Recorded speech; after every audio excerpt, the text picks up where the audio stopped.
All right, everybody. So today is day number 2 of season 1 of me just documenting every day, talking about what's going on. And wow, what a crazy day today was. So 2 days ago, I uploaded a YouTube video on breast scales. And in the last 60 minutes, as you can see here, it has gotten 1,023 views, which is crazy because 1,000 views would be the amount on my channel beforehand in my previous videos that I'd freak out at. You're like, oh, this is crazy. So it's really cool to see. It's at around 9.7K views right now. And honestly, it's an interesting feeling because the amount of work that it took for me to learn all the skills to even make a video like this was a year of just doing 12-hour days posting my own videos, but also all the people that I worked with throughout this entire process. So it's interesting because I know that the work was put in to get here, but at the end of the day, I'm grateful, thank God, and I thank everybody for the opportunity for me to just create and entertain that many people. And it's pretty interesting. So this channel I've been posting on for about 2.5 years now is about 1,400 views off being monetized. And this video alone currently has 1,000 hours of watch time. So it means that by the time that I wake up next morning, it could literally be monetized channel, which is pretty cool. Pretty cool after all of the work that it's taken, like trying all these crazy YouTube strategies. It's gonna happen in one video, which is interesting to see. But I've made a lot of money off YouTube selling info products, but it's cool to also see the views end of it and what it takes when you're actually producing content that's really successful, because I've done it for my clients, but not for myself. And all of that to say that when you're in a situation like this, it's really interesting because you can kind of sit there and like look, and I've been guilty of this today, just like refreshing YouTube Studio, kind of just like seeing it happen live and getting accommodated with it. But it's honestly not really healthy to do. It doesn't really help you. It's not like just by posting this video, money is entering my bank account. Like I just got here in Florida, my studio isn't set up, and I have to get the next video ready, which I'm in the process of doing. But because each video on my main channel takes 100 hours to do, it is quite a lengthy process to put together. So all that to say, you really don't have time to rest on your laurels in a situation like this. And yeah, it's one of those where it's a really good sign that you're moving in the right direction. And I know if I just keep doubling down on what I'm doing and getting continuously better, by this time next year, or just, I don't even know what time frame, because I try and remain present, and I just know if I consistently presently deliver on what I have set up right now, it is going to make a massive difference. Now, all that again, to just give a recap on the day, pretty much just took care of client work and did a few changes when it comes to the actual lead magnet that I have, where I explain to people how to actually become what I call a YouTubepreneur. That's the unique mechanism I offer. But did that, and now I don't want to go to sleep because I kind of feel like I've wasted a lot of today just thinking. Like when I started seeing the video go crazy, I just decided that, hey, I need to get away from my computer, get offline, go for a run. Did my whole like run, sauna, pool, get out of the pool, and recover, all that jazz. Had a nice meal.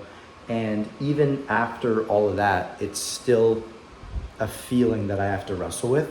And I don't want to go to sleep tonight knowing that I let yesterday's actions and yesterday's fruits, the fruits of yesterday's labor, impact how I perform today. Because I know that the popcorn effect is real. Pretty much what that means is that the results that you see today is a result of your work in the past. So if I'm getting these results now, it's because of the work I did last week or yesterday or just sometime in the past. So if I sit on my laurels today, it means that in the future, it's gonna pretty much suck for me.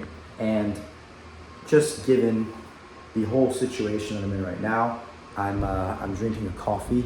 I've got nicotine gum in, and yeah, I'm gonna sit down and get this TJR video out for everybody, because Brez is good friends with TJR and they share a lot of audiences together. So I know that if I can hit creators that have very similar audiences in the same succession, and then also make videos about people that are trending, for example, when they try and run these big live events and put all this money behind it, it's going to be a really good way to gain exposure on this main channel. And I know that as my brand grows in the future, just because I have that identity of also being a person, even like making these videos right now, I will expand out into having places where I don't just review other creators and I branch out and kind of become one of those people myself. But even if I've made money, you still have to earn your stripes in the opinion of the public, and it doesn't harm me in any way to get better at what I do.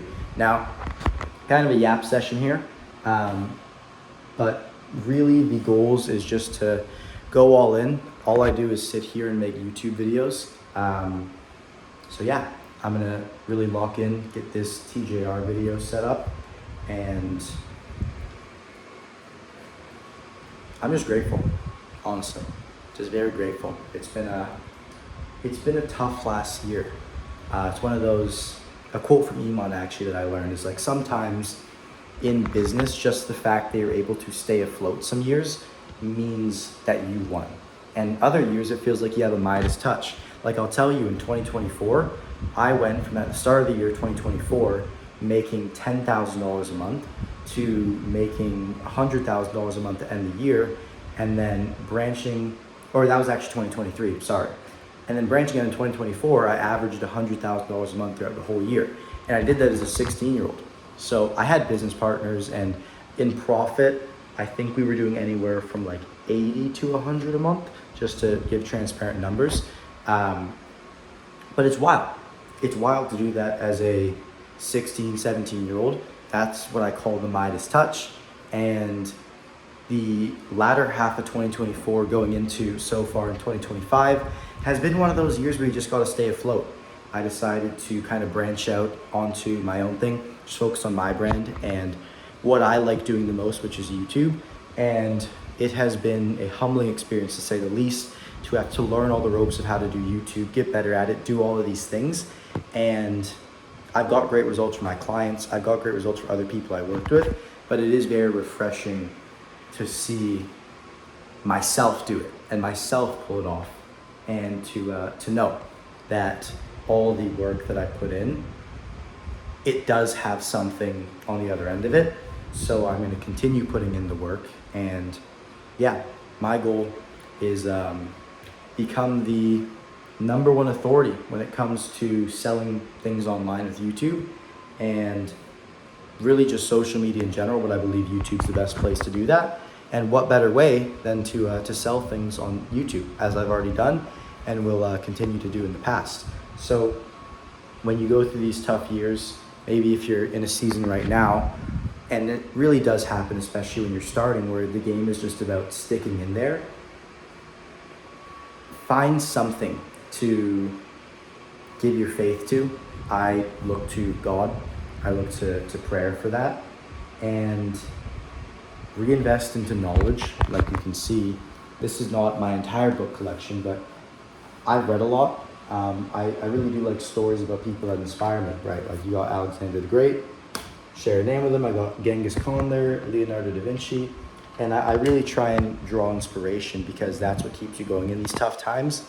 And then also, in addition to that, knowing that these are inevitable, and really just that belief. Like if you can really drill into your mind that like, hey, there are just years where it's about sticking in there, you feel a lot more warranted that things are just gonna suck sometimes. And when they finally don't suck again, that's okay, because you know they're gonna suck again. And it's just, it's kind of like that ring that King Solomon wore that says, this too shall pass. This feeling that I have now, where I feel like I'm on top of the world because the video is doing well, will pass. And the feeling of being down and sucking will pass too. And it's really just about understanding that, continuously going and drawing it all back into the present moment. What you are doing right now is your life. There is no future or past. You're existing right now. So you have to make the most out of that moment. And I'm going to continue to do that, continue to really put my head down. Just a side note, this is where, I mean, it's already been here for about 10 minutes where I'm just talking for my future self's sake. But one of my goals is going to be to redesign this room. So I want to get complete blackout curtains on this wall, complete blackout curtains on this wall, and complete blackout curtains on this wall. I need to replace the door here because the audio kind of slips through, which isn't great. But I've got like a whole bunch of lights in the billboards that I have to get set up. And pretty much this whole room, like really the only thing I have is my desk and my freaking keyboard and shit, because I haven't been recording, just working. But I want to get one massive dresser right here, one massive dresser right here. I want to be the same one. I'm going to move all my books to fill up this 2 dressers, and then I want to have this mirror detached, which is going to be easy, but I want to have play buttons here that I get, and then I also want to have kind of like the mast of a ship here, or just something to design. And then my camera is going to shoot the main shot, like will kind of be like this, but just imagine it with a really nice camera. Kind of be like this, zoomed in on my desk. I'm going to have one kind of suckered to the roof here, so I can shoot down on my desk where my billboard's going to be. And then I'm going to have a second side angle here, just to keep the dopamine of the viewers up. But I'm going to be building that out. Also want to get a Persian rug there, so it kind of matches that old money theme. And it's going to be kind of my dream office. I hate like the modern stuff. I've done it. It doesn't resonate with me. I want like an old money study office. I feel like I'm one of those 6-year-old billionaires. Maybe I'm just an old soul, but I'm procrastinating from going back to making this video now at this point. So if you're watching this, you're really weird, by the way. Anywho, I will see you guys tomorrow.